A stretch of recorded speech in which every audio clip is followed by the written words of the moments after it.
हिमिका बचपन से बहुत आलसी थी। उसकी माँ उससे कह कह कर थक जाती। बेटी कुछ हुनर सीख ले, ससुराल में ऐसे गुजारा नहीं होगा। लेकिन मजाल भला जो उसके कानों पर जूं रेंग जाए। उसकी शादी भी हो गई, लेकिन उसके अंदर से आलस नहीं निकला। हिमिका की सास सविता बोली, हे भगवान, मेरे तो करम ही फूट गए जो ऐसी बहू मिली। दिन चढ़ गया है और वह अभी सोकर भी नहीं उठी। अरे ज्ञान, अब तू ही उसे जगा।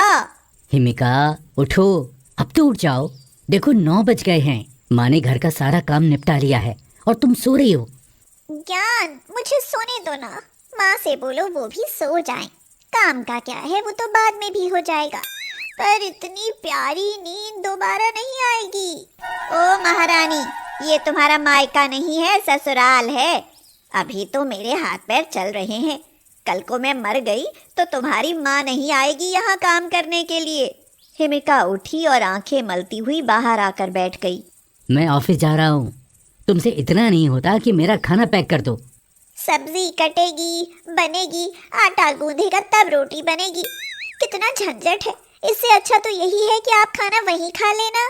ठीक है, मैं तो वहीं खा लूँगा और तुम पूरे दिन बेड पर लेटी रहना। हे भगवान, मैं क्या करूँ इस औरत का, कुछ नहीं हो सकता। ज्ञान के जाने के बाद हिमिका उठती, इधर उधर देखती कि उसकी सास घर में है या नहीं। अगर सविता बाहर चली जाती तो वह रसोई में जाकर देखती कि सासू माँ ने खाने में क्या बनाया है, और जो कुछ बना होता उसे खाकर वह फिर से लेट जाती। अरे बहू, अब उठकर नहा तो लो, या वो भी मैं ही नहलाऊं? क्या माँ जी, आप तो न खुद आराम करती हो और ना ही मुझे करने देती हो। मेरा जब मन होगा नहा लूंगी। हाँ। इसी तरह दिन गुजरते जा रहे थे। हिमिका, 2 साल हो गए हमारी शादी को। हमारे साथ वालों के सबके बच्चे हो गए। चलो एक बार डॉक्टर के पास चलते हैं। आप भी किस झंझट में पड़ना चाहते हैं ज्ञान? पहले इलाज कराओ, फिर 9 महीने बच्चा पेट में रखो, और फिर उसके बाद उसके इतने सारे काम। ना बाबा ना, मैं नहीं कर सकती इतना काम। इससे अच्छा तो एक बच्चा गोद ले लो। हिमिका, अब तो हद हो गई। तुम इतनी आलसी कैसे हो सकती हो? एक औरत का जीवन माँ बनने से पूरा होता है और तुमसे तो कुछ कहना ही बेकार है। ज्ञान और सविता दोनों आपस में बात कर रहे थे। सविता कह रही थी, ज्ञान, बहू इतनी आलसी है, पूरे दिन पलंग पर पड़ी रहती है। सोच रही हूँ कुछ दिनों के लिए तेरे बड़े भाई के पास चली जाऊं। मैं ना रहूंगी तो तब जिम्मेदारी का एहसास होगा। ठीक है माँ, आप चली जाओ। सविता अपने बड़े बेटे के घर चली गई। अब हिमिका को चिंता होने लगी। वह सोचने लगी, अब काम कौन करेगा? सुबह की चाय, नाश्ता, ज्ञान का लंच, झाड़ू पोछा, बर्तन। हे भगवान, मेरी इतनी बड़ी परीक्षा। अगले दिन। अब तो माँ भी चली गई, कम से कम अब तो उठ जाओ और खाना बना लो। उई माँ, मैं मर गई। मेरा सिर दर्द से फटा जा रहा है। मैं कैसे उठूं? ओह, तो पहले क्यों नहीं बताया? चलो अच्छा, कोई बात नहीं, मैं ऑफिस में ही खा लूँगा। लेकिन देखो, तुम अपने लिए खाना ज़रूर बना लेना। ज्ञान बिना खाए ही चला गया। ये अब मैं मजे से लेटी रहूंगी। अब तो बुढ़िया भी नहीं रही काई काई करने के लिए। लेकिन मुझे भी भूख लगी है। लेकिन बनाने का झंझट कौन करे? एक काम करती हूँ, जोमैटो से ऑर्डर कर देती हूँ। न बनाने का झंझट और न बर्तन धोने का। वाह, मजा आ जाएगा।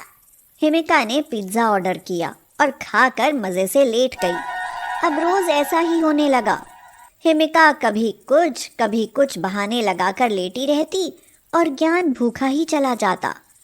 वह ऑनलाइन खाना ऑर्डर करती और खा पीकर पूरे दिन आराम फरमाती। क्या बात है हिमिका, मुझे घर में कुछ खाने का सामान दिखाई नहीं देता। आखिर तुम खाती क्या हो? क्या खाती हूँ? दलिया खिचड़ी बनाकर खा लेती हूँ। माँ जी क्या गई, मुझे तो बीमारियों ने पकड़ लिया। लगता है ज्ञान, अब ज्यादा दिन नहीं जीऊंगी मैं। ज्ञान उसकी बातें सुनकर परेशान हो गया।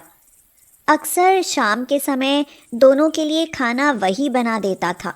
ऑफिस में ज्ञान को परेशान देख उसके दोस्त विजय ने कहा, क्या हुआ ज्ञान, बहुत परेशान लग रहे हो? अरे यार, क्या बताऊं, मेरी पत्नी बहुत बीमार है। कुछ खाती पीती नहीं है, पूरे दिन बस ऐसे ही लेटी रहती है। ओह, मेरा भाई डॉक्टर है, मैं तुम्हें उसका एड्रेस देता हूँ, तुम भाभी को लेकर वहाँ चले जाओ। आज काम ज़्यादा है, कल छुट्टी करूँगा और उसे डॉक्टर के पास लेकर जाऊँगा। अरे काम की चिंता बिल्कुल मत करो, तुम अपनी फाइल मुझे दे दो, तुम्हारा काम मैं कर दूंगा, तुम अभी चले जाओ। ज्ञान घर पहुंचा तो देखा कि जोमेटो वाला उसके घर की तरफ ही जा रहा था। वह छिपकर देखने लगा। ओह, तो ये बात है, मैडम ऑनलाइन खाना मंगाती हैं, इसलिए इसका घर में खाना नहीं बनता। और ये तो मुझे बिल्कुल फिट दिखाई दे रही है, अभी से सबक सिखाता हूँ। वह कुछ देर रुककर घर गया। तब तक हिमिका खाकर खाली डिब्बा कूड़े में फेंक चुकी थी।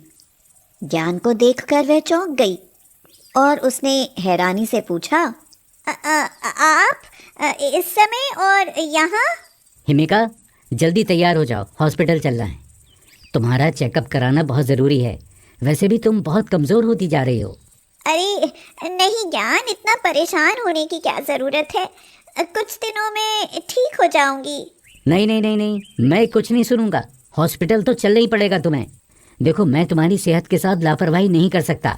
ज्ञान विजय से बात करके उसके भाई के साथ उसकी पोल पट्टी खोलने की प्लानिंग कर चुका था। ज्ञान की जिद के कारण हिमिका को हॉस्पिटल जाना पड़ा। डॉक्टर साहब, मेरी पत्नी की तबीयत बहुत ख़राब रहती है, खाना पीना भी छोड़ दिया है इसने, मेरी पत्नी को बचा लीजिए, मैं इसे खोना नहीं चाहता। ठीक है, आप चिंता मत कीजिए, मैं अभी इनके सारे टेस्ट कर लेता हूँ। थोड़ी देर बाद डॉक्टर बोला, आई एम सॉरी ज्ञान जी, आपकी पत्नी की एक किडनी ख़राब हो गई है और वो हमें ऑपरेशन करके जल्दी से जल्दी निकालनी पड़ेगी, नहीं तो इनकी जान को खतरा है। हिमिका का चेहरा पीला पड़ गया, वो बुरी तरह डर गई। नर्स, पेशेंट को जल्दी अंदर लेकर चलो, फौरन किडनी निकालनी होगी। नहीं ज्ञान, मैं बिल्कुल ठीक हूँ, मुझे कुछ नहीं हुआ है, चलो घर चलो, मुझे ऑपरेशन नहीं कराना। नहीं हिमिका, तुम डरो मत, बस एक छोटा सा ऑपरेशन होगा और फिर तुम बिल्कुल ठीक हो जाओगे। मैम जल्दी चलिए, 1 मिनट की देर भी आपकी जान ले सकती है। मेरा यकीन करो ज्ञान, मैं बिल्कुल स्वस्थ हूँ, देखो मेरा चेहरा देखो, क्या मैं बीमार लगती हूँ?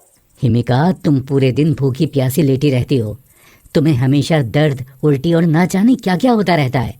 नर्स हिमिका को पकड़कर अंदर ले जाने लगी। ज्ञान, मुझे बहुत भूख लगती है, मैं तो ये सब काम ना करने के बहाने बनाती थी, मुझे कोई दर्द कोई उल्टी नहीं हुई, ये सब मैंने काम से बचने के लिए ड्रामा किया था, मुझे घर वापस ले चलो। देखो, ये सब तुम ऑपरेशन से बचने के लिए कह रही हो, झूठ बोल रही हो ना तुम। नहीं ज्ञान, आपकी कसम, मेरी माँ की कसम, मेरे पापा की कसम, माता रानी की कसम, मैं बिल्कुल ठीक हूँ। फिर तुम खाना क्यों नहीं बनाती थी? मुझे माफ कर दो, मैं खाना ऑनलाइन मंगा लेती थी। अब तो किडनी निकाली लो डॉक्टर साहब, क्योंकि इसका आलस तभी निकलेगा। अब मैं कभी आलस नहीं करूंगी, समय से पहले सारे काम करूंगी, लेकिन मुझे यहाँ से ले चलो, मुझे माफ कर दो ज्ञान, अब आप जो कहेंगे मैं वही करूंगी। चलो, अगर तुम इतना कह रही हो तो ठीक है, मैं तुम्हें माफ करता हूँ। और अब घर चलो और बढ़िया सी चिकन बिरयानी बनाओ, बहुत दिनों से घर का खाना नहीं खाया यार। चलो ठीक है, घर चलो, मैं बनाती हूँ। और इस तरह ज्ञान ने अपनी आलसी पत्नी की अकल ठिकाने लगाई।